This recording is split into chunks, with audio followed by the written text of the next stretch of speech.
आलोक जी हैं दिल्ली से, नाम से ही समझ गए होंगे ही इज बॉय, ठीक। तो वो एक महोदय हैं और एक डिप्रेशन की जो वजह है वो इनके साथ जुड़ गई। और डिप्रेशन की वजह तो आप सब जानते ही होंगे, बॉयज के लिए डिप्रेशन की वजह कौन है? कौन है? हैं? उनकी गर्लफ्रेंड उन्हें छोड़ के चली गई, ये प्रश्न है। और देखो ये इस प्रश्न को सुन के तिलकधारी हंस रहे हैं। अब मैं प्रश्न इसलिए ले रहा हूं इसको क्योंकि ये आजकल जेन्युइन प्रॉब्लम है। कह रहे महाराज मेरी गर्लफ्रेंड ने मुझे धोखा दे दिया है, मैं बहुत डिप्रेशन में हूं, क्या करूं, कोई उपाय बताइए। अब या मैं क्या उपाय बताऊं, तो शांति संदेश वहां पहुंचाऊं क्या, या मैं क्या उपाय बताऊं मैं? लेकिन प्रश्न आया है तो उपाय बताना भी जरूरी है, छोड़ नहीं सकते बीच में। सबसे पहली बात, शादी से पहले गर्लफ्रेंड होना पाप है, बॉयफ्रेंड का होना पाप है। अगर आप एक आध्यात्मिक गुरु से कुछ पूछ रहे हैं तो आध्यात्मिक तरीके में गर्लफ्रेंड बॉयफ्रेंड नहीं होते, ये पाश्चात्य कल्चर है। ये कौन सा कल्चर है? ये पाश्चात्य कल्चर है। अगर आपको प्रेम है, स्वाभाविक हमारे हिस्ट्री में ऐसी कई कथाएं हैं जिनको प्रेम हुआ है तो उन्होंने उनसे विवाह किया है, उस प्रेम का निर्वहन किया। हमारी हिस्ट्री है ऐसी।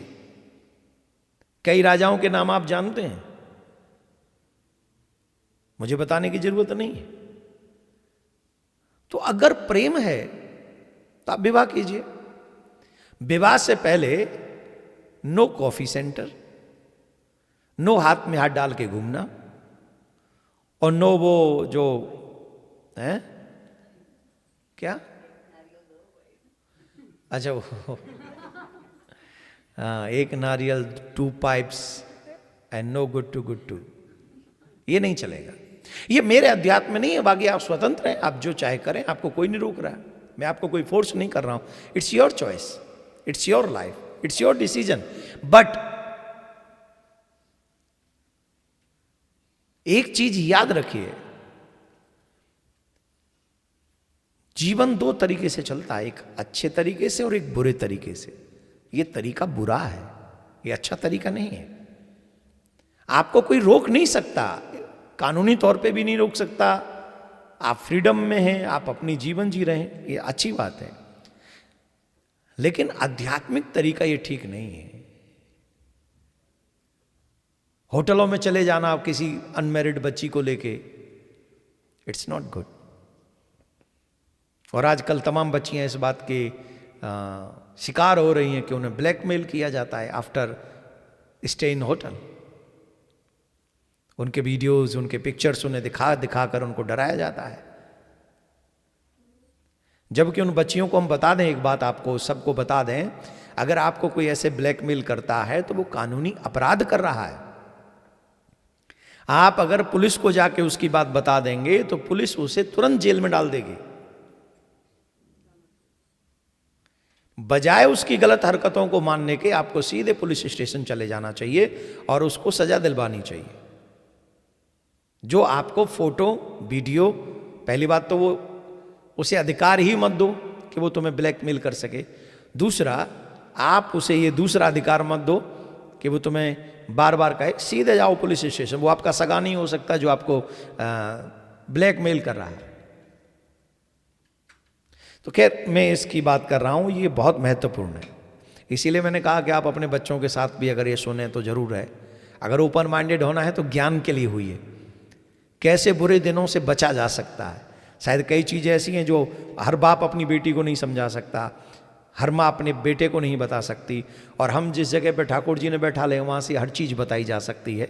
और ये आध्यात्मिक ज्ञान है, ज्ञान से आपके बच्चे बच सकते हैं अंधकार में जाने से फंस सकते, जो फंसे हुए हैं वो बच सकते हैं अंधकार में फंसने से। मेरी गर्लफ्रेंड छोड़ के चली गई महाराज, मैं डिप्रेशन में हूं, मैं क्या करूं। देखो एक बात बताएं, भगवान कभी कभी अच्छे के लिए करता है। क्या करता है? अच्छे के लिए करता है। इसमें डिप्रेशन में जाने वाली कौन सी बात है। और बड़े गजब के आदमी हो यार तुम। डिप्रेशन में इसलिए चले गए कि गर्लफ्रेंड छोड़ के चली गई। अरे डिप्रेशन में जाना हो तो तब जाना जब तुम कह सको कि तुम मेरी माँ मुझे छोड़ के चली गई,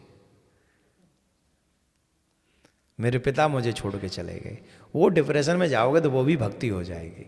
क्या है डिप्रेशन करते हो, ये ठीक नहीं।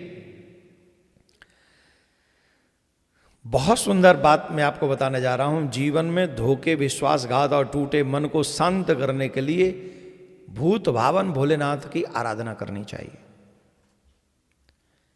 और इस मंत्र का जाप करना चाहिए नित्य। इससे आपके मन को शांति मिलेगी।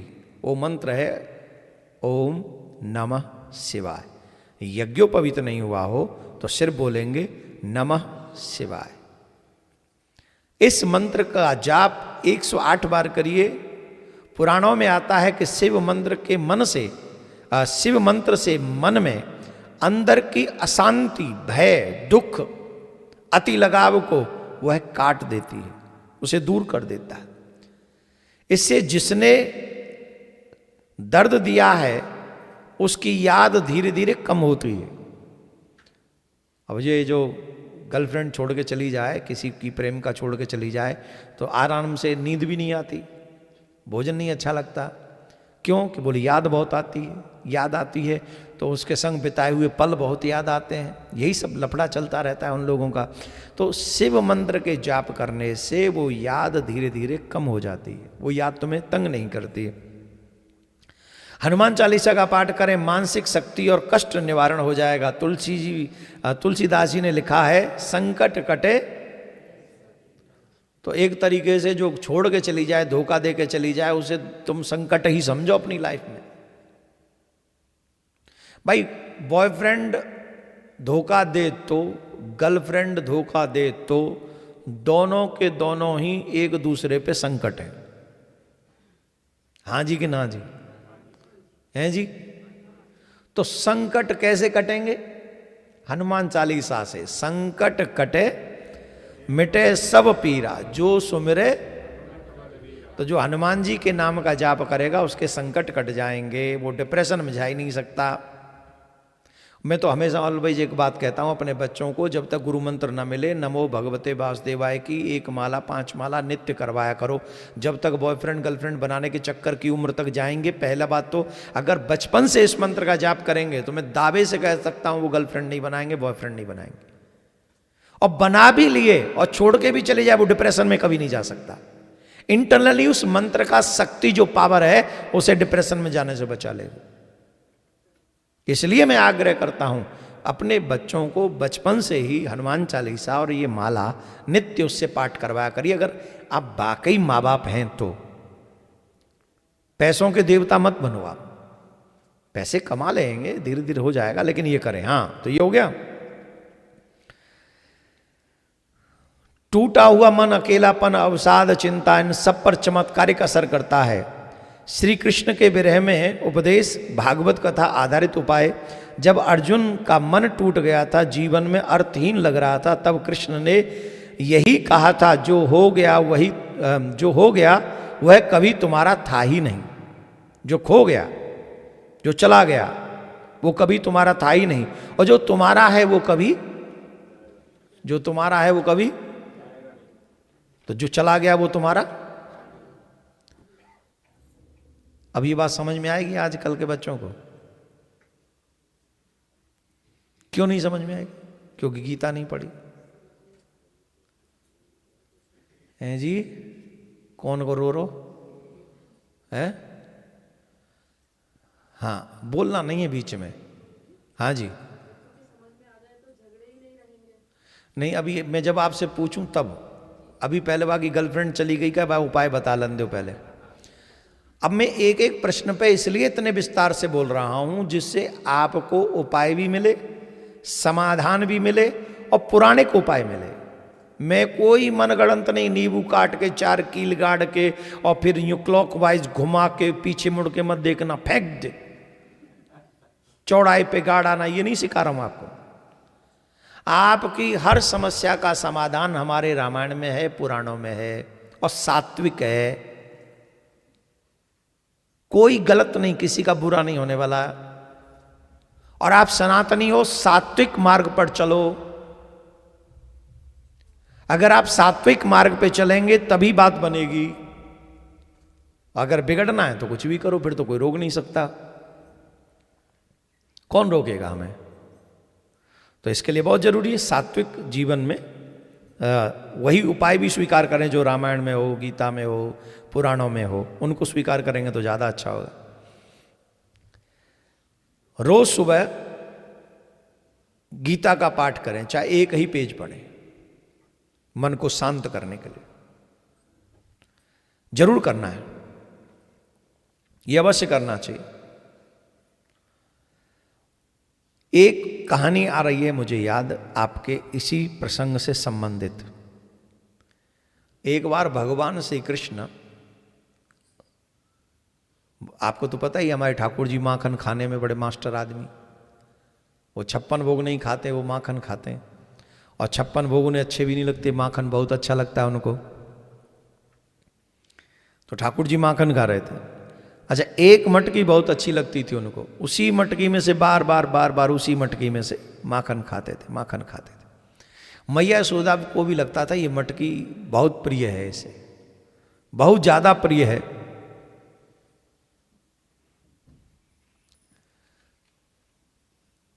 तो मैया उस मटकी को संभाल के रखती थी।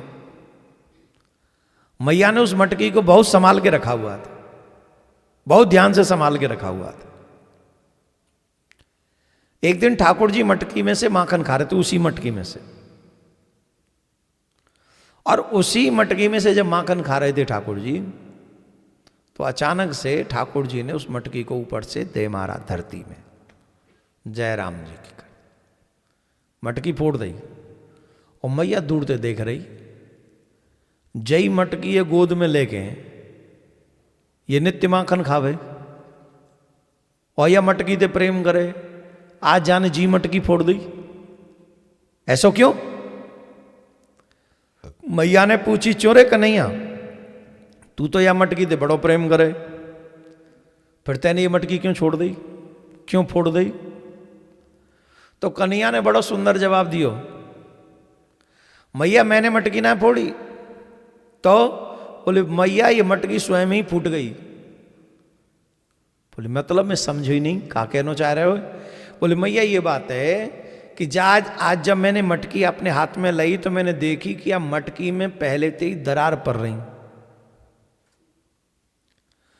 और या मैं दरार पड़ रही, अब अगर यह मटकी को मैं नीचे नहीं फेंकता तो पता हो कहा हो, तो या में ते माखन गिरतो, माखन बिगड़तो, मेरे हाथन ने बिगाड़तो, मेरे वस्त्रन ने बिगाड़तो, और अंत तो गत्वा ये मटकी तो फूटनी ही, क्योंकि हम दरार पड़ गई। तो यालिए मटकी धरती में गिरा के मैंने माखन बचा लियो, अपने वस्त्र बचा लिए, और मटकी तो आज ना तो कल फूटनी। तो मटकी फूट गई, क्योंकि मटकी मेरी हती नहीं, ऑलरेडी यहाँ में दरार पड़ गई। तो महोदय, जिनकी गर्लफ्रेंड छोड़ के चली गई, धोखा दे के चली गई, ध्यान से सुनो, वो तुम्हारी गर्लफ्रेंड नहीं, मटकी ही है। उसमें भी ऑलरेडी दरार पड़ी हुई थी। बोले दरार कैसी? बोले फीलिंग्स वाली। ऑलरेडी वो तुम्हें छोड़ने के लिए तैयार थी, कोई एक्सक्यूज चाहिए था तुम्हें छोड़ने के लिए, कोई बात। अच्छा, रिश्ते तोड़ने वालों को क्या चाहिए? एक छोटी सी बात, हाँ या ना? एक छोटी सी बात चाहिए जिसको बहाना बनाकर वो उसे छोड़ सके, ऐसा बहाना चाहिए, बात चाहिए बस। तो वो मटकी जो थी उसमें दरार पड़ गई, और उस गर्लफ्रेंड के मन में भी कोई ना कोई ऐसी बात घर कर गई, उसने निश्चय कर लिया कि छोड़ के जाना ही है। अब तुम्हारे पास पॉजिटिव क्या है? तुम्हारे पास पॉजिटिव ये है, तुम्हारा भी माखन सुरक्षित है। माखन सुरक्षित है माने तुम्हारा मन सुरक्षित है। सोचो अगर वही गर्लफ्रेंड शादी करके आ जाती और फिर छोड़ के जाती तो, कुछ और लेके जाती तो, तुम्हें और लॉस पहुंचा के जाती तो फिर क्या होता? वो तो तुम्हारी कभी थी ही नहीं। तुमसे बेस्ट कोई मिल गया तो मैं छोड़ के चला गया, जयराम जी की। तुम्हारा लॉस नहीं हुआ। हम तो कहते हैं हर स्थिति में परमात्मा भला ही करता है, इसलिए परमात्मा ने तुम्हारे लायक समझा नहीं होगा, इसलिए वो बीच में छोड़ के चली गई। और तुम्हारे पास में तुम्हारा मन रूपी माखन सुरक्षित है। अगर तुम डिप्रेशन में जा रहे हो तो वो माखन फैल जाएगा। उस मन को संभालना है, उसको बिखरने नहीं देना है, उसे अपने हाथ में हैंडल करके रखना है। और ये सोचना है बहुत अच्छा हुआ समय से पहले वो हमें समझ में आ गया कि हमारे थे नहीं।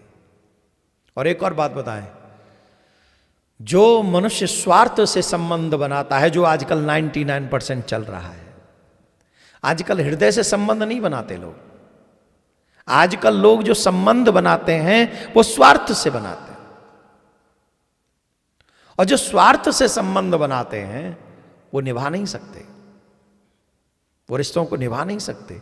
उनका रिश्ता टूटना तो कंपलसरी है, क्योंकि तुमसे ज्यादा स्वार्थ तो इच्छा कोई और पूरी करेगा, वहां चले जाएंगे। तो जिनका रिश्ता टिका हो पैसे पे, जिनका रिश्ता टिका हो स्वार्थ पे, वो कभी रिश्ते निभाते नहीं है। तुम्हारे ऊपर तो ऐसी कृपा हो गई जैसे कन्हैया ने मटकी फोड़ के माखन बचा लिया, वैसी तो हमारे ब्रज में कहें भलो भयो तेरी मटकी फूटी मैं दद बेचनते छूटी। सीधी सीधी कहावत है, भलो भयो तेरी मटकी फूटी, अच्छा भयो वो छूट गई, रूट गई तो वो अपने घर गई, तू अपने घर रह, भजन कर। एक और बात बता दें, जो रिश्ते में जो व्यक्ति किसी को धोखा देकर जाता है, ये पुराण कह रहे हैं, हम नहीं कह रहे हैं। रिश्ते में जो व्यक्ति धोखा देकर जाता है, वह जिसको धोखा दे रहा है उसके पाप को लेकर जाता है। जिसको हम धोखा देते हैं उसके सारे पापों को लेकर हम जाते हैं। इसलिए रिश्ते में कभी किसी को धोखा नहीं देना चाहिए। और जो सहता है, जिसने वो धोखा देखा है, जिसने वो धोखा सहा है, वो क्या करता है? उसे क्या मिलता है? बोले जो सहने वाला है उसे ईश्वर की कृपा प्राप्त होती है। वो अपने आप को अगर ईश्वर का बना दे तो उसे ईश्वर की कृपा प्राप्त, उसका वरदान प्राप्त होता है। ये हम नहीं, शास्त्र कहते हैं। आपने गलत नहीं किया, आपका दिल सच्चा था, जिसने धोखा दिया उसका कर्म उसी को भुगतने होंगे। आप अपनी शांति से अपने आप को ठाकुर जी को थैंक यू भी कहिए कि आपने हमें संकट कटे मिटे सब पीरा, वो संकट आपने कटवा दिया। अब हमारे जीवन में जो अच्छा हो ऐसा ही कोई व्यक्ति हमको हमारे जीवन में भेजें, ऐसी भगवान से आप प्रार्थना कर सकते हैं। बोलो राधे राधे। और जोर से बोलना पड़ेगा, और जोर से बोलिए, और जोर से। अब किसी को प्रश्न करना है इतना सुनने के बाद?